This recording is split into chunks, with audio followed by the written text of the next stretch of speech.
Something that I learned today is the importance of having resources ready to go for learners when I need to be taking additional time to support those who need it. Today I was in the situation where I was teaching text alignment, so the property of text alignment in CSS. So I was in the situation where a large group of my learners were stuck, and the root of these issues were issues with the CSS syntax in general. I had 5 or 6 students who had finished it, had absolutely nothing to do for 10 minutes while I wandered around the classroom helping to fix the syntax of the students who were struggling to complete the task.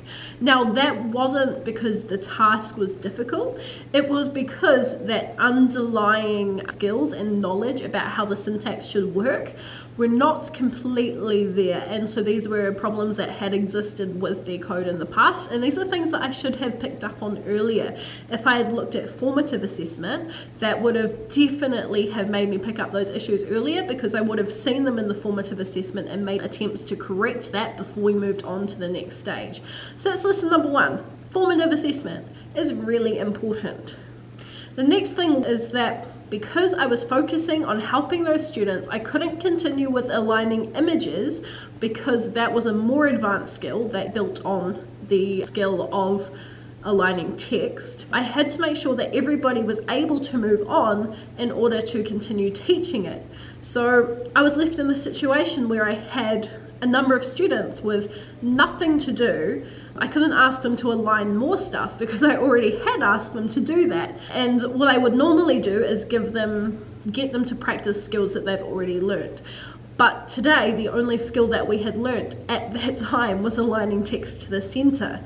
So I think in the future, ways to remedy this would be to make sure that I have more resources prepared in time. I also need to make sure that I have actual activities planned for those who need that extra challenge because they've already completed the classwork.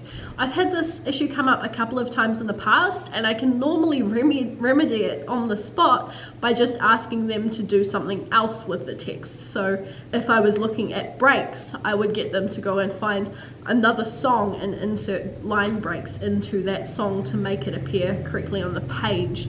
If we were doing images, I would get them to go and find another image and import it, maybe in a different format this time. But in this situation, I was completely stuck.